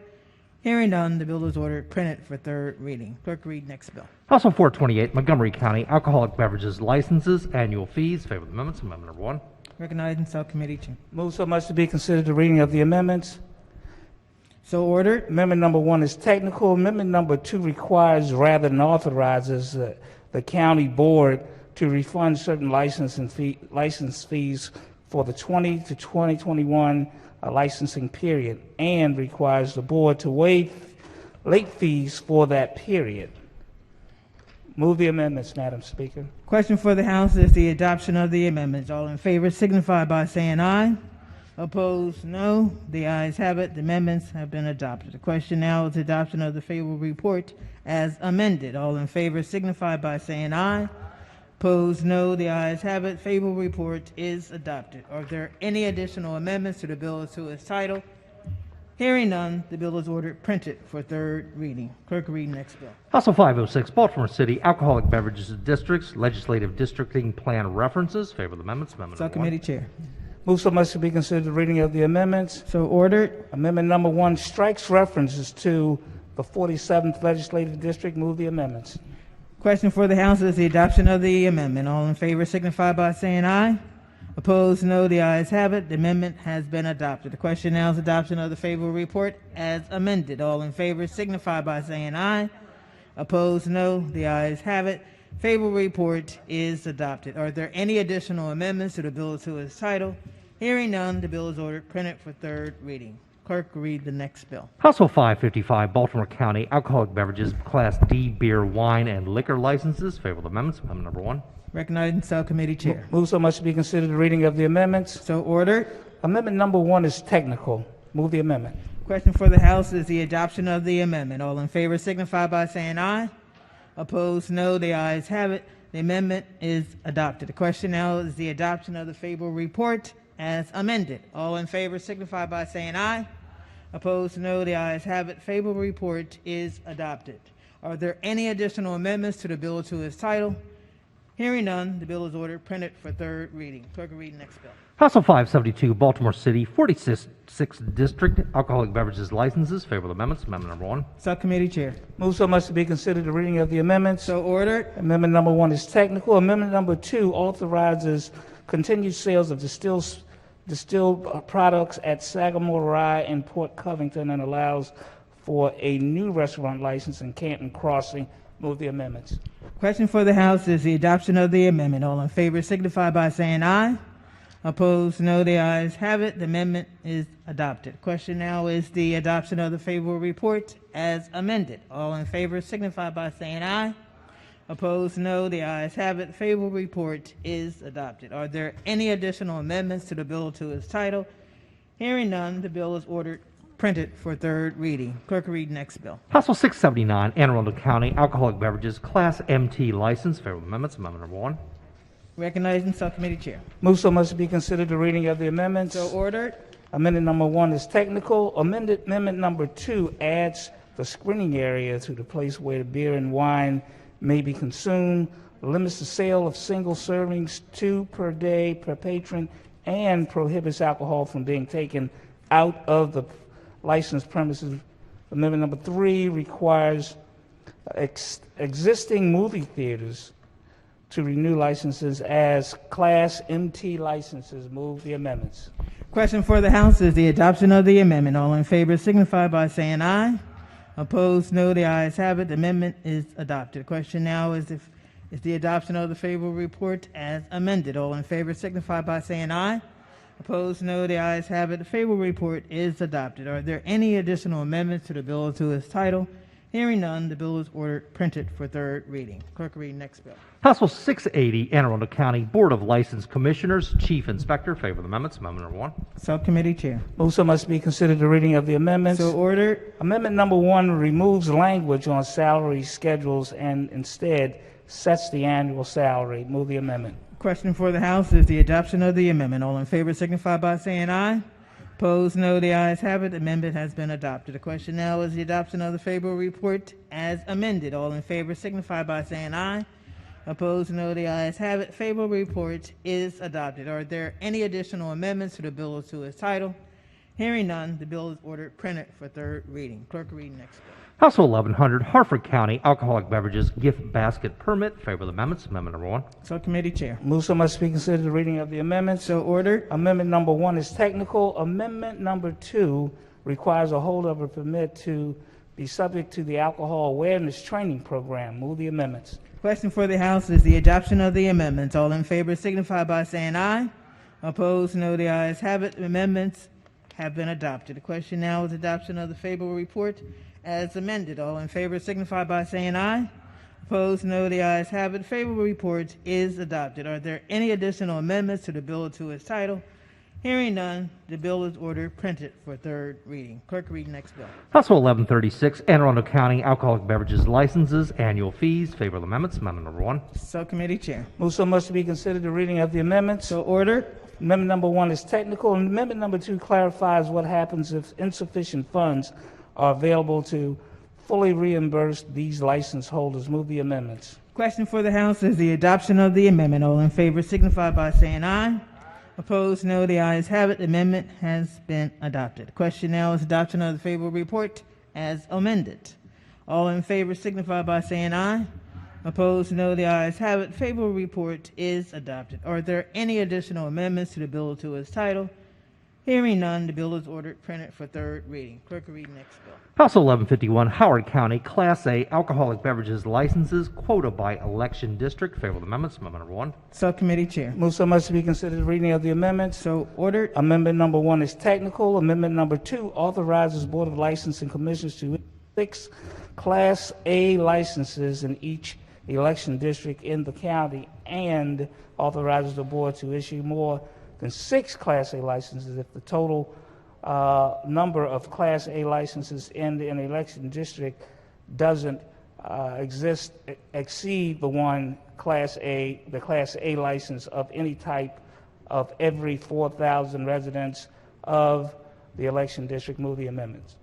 Question for the House is the adoption of the amendments. All in favor signify by saying aye. Opposed, no. The ayes have it. The amendment is adopted. The question now is adoption of favorable report as amended. All in favor signify by saying aye. Opposed, no. The ayes have it. Favorable report is adopted. Are there any additional amendments to the bill to its title? Hearing none, the bill is ordered printed for third reading. Clerk will read next bill. House Bill 1152, Howard County, alcoholic beverages, Class B, beer, wine, and liquor license, off-premises consumption. Favorable amendments. Amendment number 1. Subcommittee Chair. Move so much to be considered reading of the amendments. So ordered. Amendment number 1 is technical. Amendment number 2 requires an authorized license holder to sell beer, wine, and liquor for off-premises consumption in sealed containers. Move the amendments. Question for the House is the adoption of the amendment. All in favor signify by saying aye. Opposed, no. The ayes have it. The amendment has been adopted. The question now is the adoption of the favorable report as amended. All in favor signify by saying aye. Opposed, no. The ayes have it. Favorable report is adopted. Are there any additional amendments to the bill to its title? Hearing none, the bill is ordered printed for third reading. Quorum call. Madam Speaker.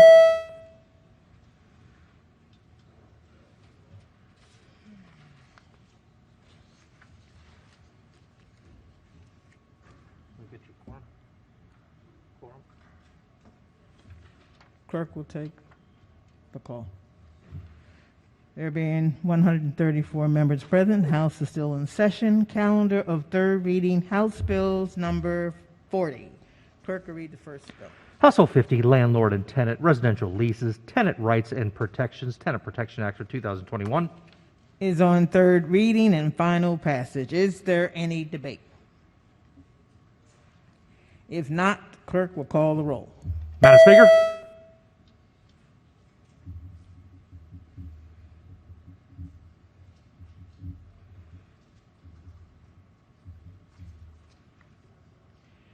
Has everyone recorded their vote? Does anyone care to change their vote? If not, the clerk will take the call. There being 97 votes in the affirmative, House Bill 50, having received a constitutional majority, is declared passed. Clerk, read the next bill. House Bill 182, Health Occupations, Podiatric Physicians. Recognizing the committee chair. Thank you, Madam Speaker. I would like to hold this bill till the next session, please. Question for the House is to hold HB 182 to the next session. All in favor signify by saying aye. Opposed, no. Ayes have it. The bill has been held until the next session. Clerk, read next bill. House Bill 298, Utility Regulation, Consideration of Climate and Labor. Is on third reading and final passage. Is there any debate? If not, clerk will call the roll. Madam Speaker.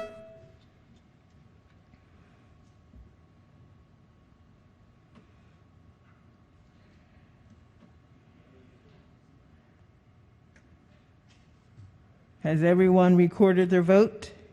Does anyone care to change their vote? If not, the clerk will take the call. There being 94 votes in the affirmative, House Bill 298, having received a constitutional majority, is declared passed. Clerk will read the next bill. House Bill 667, General Provision, State Song, Repeal. Is on third reading and final passage. Is there any debate? If not, the clerk will call the roll. Madam Speaker.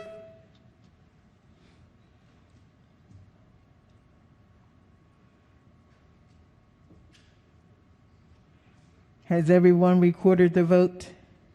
Does anyone care to change their vote? If not, the clerk will take the call. There being 94 votes in the affirmative, House Bill 667, having received a constitutional majority, is declared passed. Clerk will read the next bill. House Bill 674, nursing homes, transfer of ownership surveys. Is on third reading and final passage. Is there any debate? If not, the clerk will call the roll. Madam Speaker.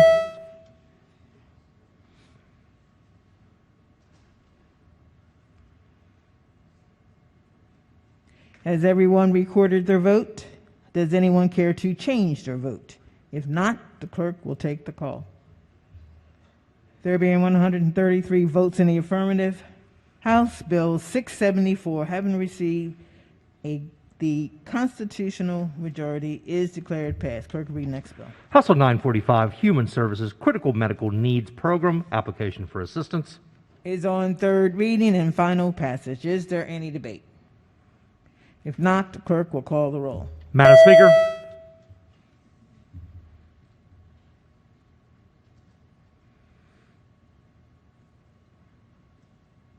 Has everyone recorded their vote? Does anyone care to change their vote? If not, the clerk will take the call. There being 127 votes in the affirmative, House Bill 945, having received a constitutional majority, is declared passed. Clerk will read the next bill. House Bill 1034, Prescription Drug Affordability Board, Plan of Action, repeal of date for submission. Is on third reading and final passage. Is there any debate? If not, the clerk will call the roll. Madam Speaker.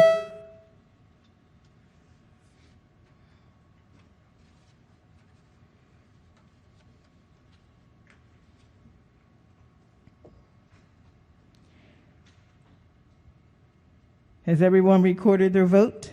Does anyone care to change their vote? If not, the clerk will take the call.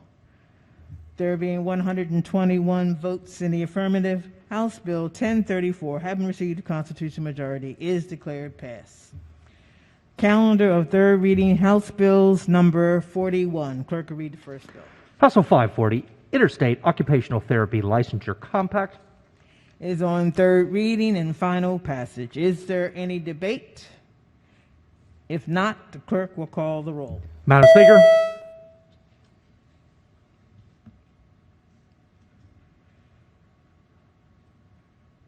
Has everyone recorded their vote? Does anyone care to change their vote? If not, the clerk will take the call. There being 133 votes in the affirmative, House Bill 540, having received a constitutional majority, is declared passed. Clerk will read next bill. House Bill 598, Maryland Medical Assistance Program, Applied Behavior Analysis Services Reimbursement. Is on third reading and final passage. Is there any debate? If not, the clerk will call the roll. Madam Speaker.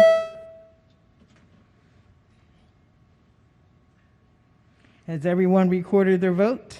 Does anyone care to change their vote? If not, the clerk will take the call. There being 135 votes in the affirmative, House Bill 598, having received a constitutional majority, is declared passed. Clerk, read next bill. House Bill 689, Mental Health, Assent to and Certificates for Admission, Licensed Certified Social Worker, Clinical and Licensed Clinical Professional Counselor. Is on third reading and final passage. Is there any debate? If not, the clerk will call the roll. Madam Speaker.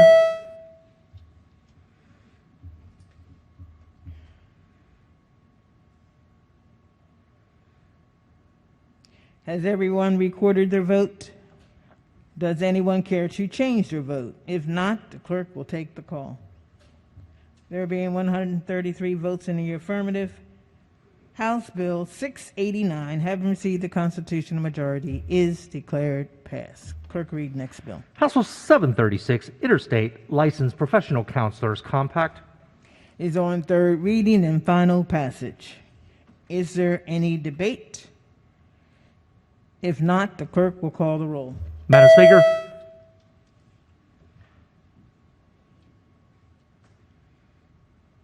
Has everyone recorded their vote? Does anyone care to change their vote? If not, the clerk will take the call.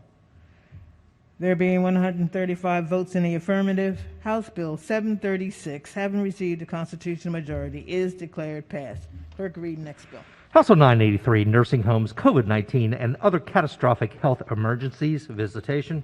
Is on third reading and final passage. Is there any debate? If not, the clerk will call the roll. Madam Speaker.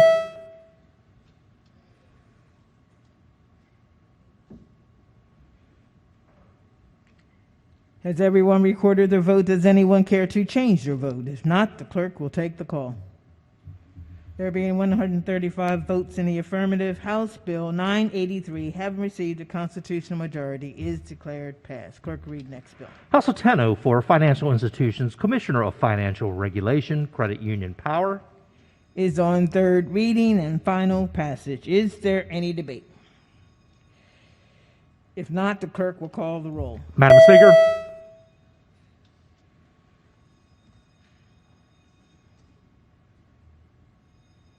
Has everyone recorded their vote? Does anyone care to change their vote? If not, the clerk will take the call.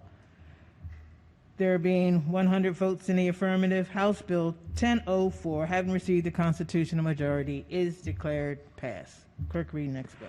House Bill 1074, Vehicle Laws, Commercial Motor Carriers, Safety, Inspection, Performance, and Insurance Information.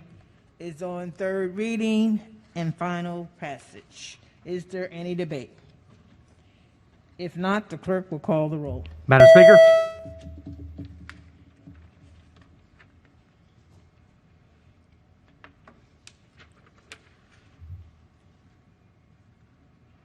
Has everyone recorded their vote? Does anyone care to change their vote? If not, the clerk will take the call.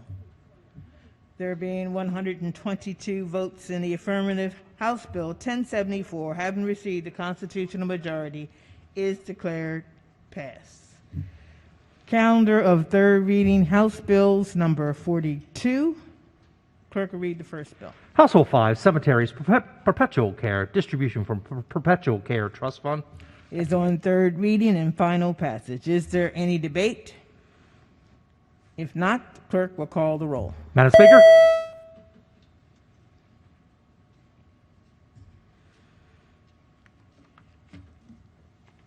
Has everyone recorded their vote? Does anyone care to change their vote? If not, the clerk will take the call. There being 136 votes in the affirmative, House Bill 5, having received a constitutional majority, is declared passed. Clerk, read next bill. House Bill 28, Public Health, Implicit Bias Training, and the Office of Minority Health and Health Disparities. Is on third reading and final passage. Is there any debate? If not, the clerk will call the roll. Madam Speaker.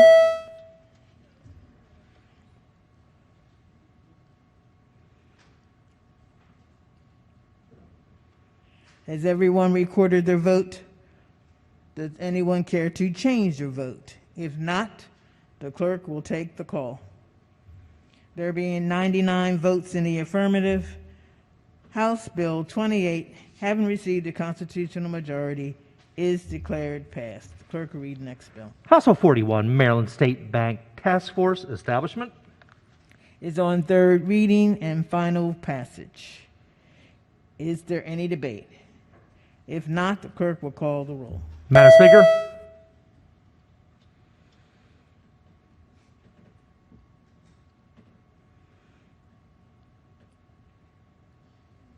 Has everyone recorded their vote? Does anyone care to change their vote? If not, the clerk will take the call. There being 98 votes in the affirmative, House Bill 41, having received a constitutional majority, is declared passed. Clerk, read next bill. House Bill 221, Motor Vehicle Insurance, Use of Credit History in Rating Policies. Is on third reading and final passage. Is there any debate? If not, the clerk will call the roll. Madam Speaker.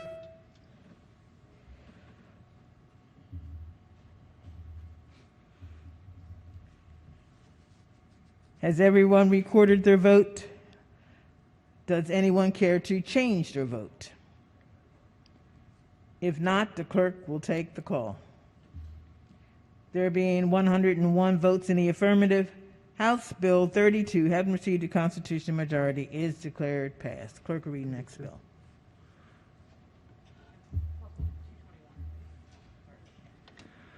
House Bill 519, Vehicle Equipment Safety Glass Replacement Standards. Is on third reading and final passage. Is there any debate? If not, the clerk will call the roll. Madam Speaker.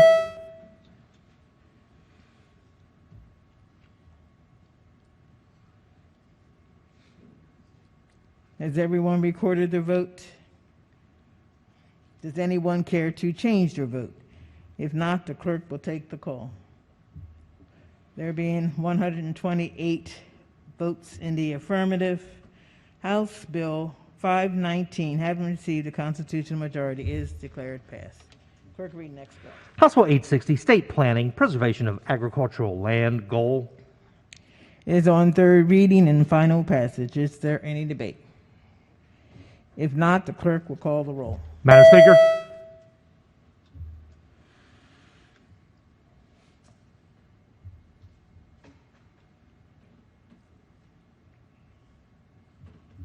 Has everyone recorded their vote? Does anyone care to change their vote? If not, the clerk will take the call. There being 127 votes in the affirmative, House Bill 860, having received a constitutional majority, is declared passed. Clerk, read next bill. House Bill 1315, Motor Vehicles Inspection Certificates Exception. It's on third reading and final passage. Is there any debate? If not, the clerk will call the roll. Madam Speaker.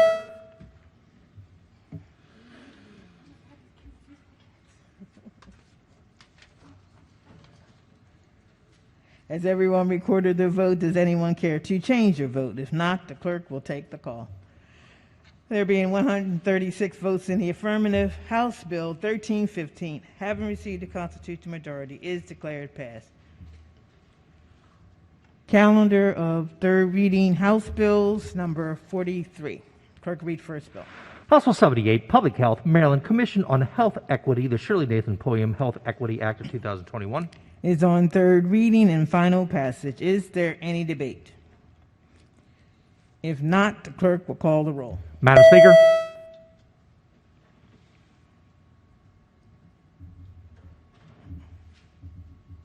Has everyone recorded their vote? Does anyone care to change their vote?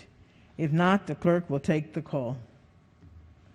There being 97 votes in the affirmative, House Bill 78, having received a constitutional majority, is declared passed. Clerk will read next bill. House Bill 123, Preserve Telehealth Access Act of 2021. Is on third reading and final passage. Is there any debate?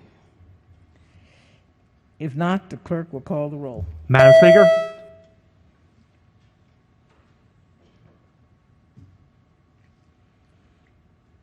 Has everyone recorded their vote?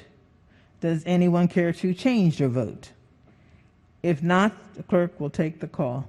There being 135 votes in the affirmative, House Bill 123, having received a constitutional majority, is declared passed. Clerk will read the next bill. House Bill 309, Public Health Data, Race, and Ethnicity Information. Is on third reading and final passage. Is there any debate? If not, the clerk will call the roll. Madam Speaker.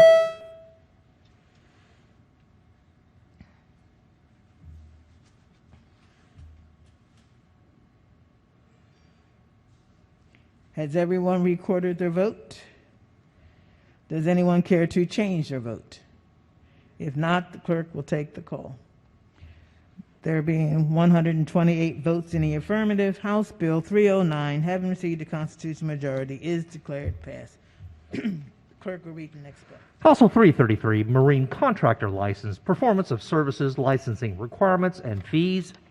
Is on third reading and final passage. Is there any debate? If not, the clerk will call the roll. Madam Speaker.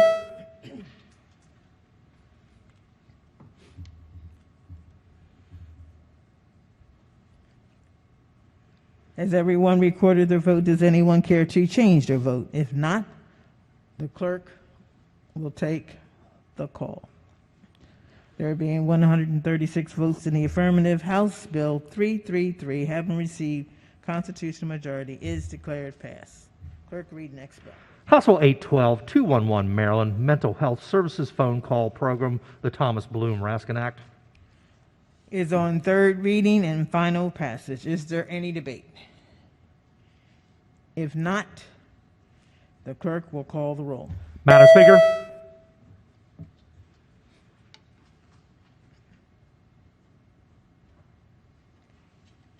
has everyone recorded their vote? Does anyone care to change their vote? If not, the clerk will take the call.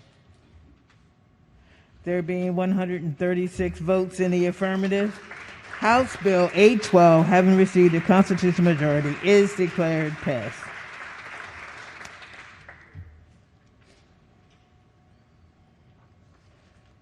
Calendar of third reading, House Bill number 44. The clerk will read the bill. House Bill 861, Real Property, Landlord and Tenant, Reusable Tenant Screening Reports. Is on third reading and final passage. Is there any debate? If not, the clerk will call the roll. Madam Speaker,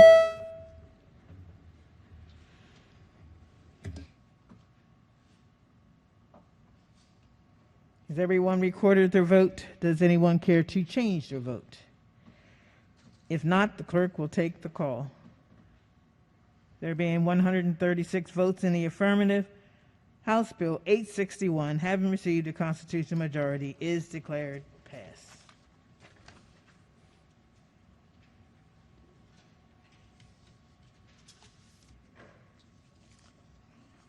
That ends the work at the desk. Next week is a big week. Plan for multiple days of double sessions, Saturday and Monday the 22nd. Saturday the 20th, Monday the 22nd. All committee hearings are listed on the Maryland General Assembly website. Quorum call before adjournment. Madam Speaker,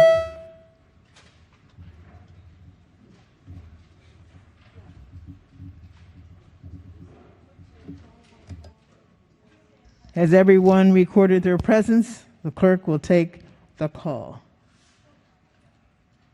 There being 133 members present, the House is still in session, recognizing the majority leader.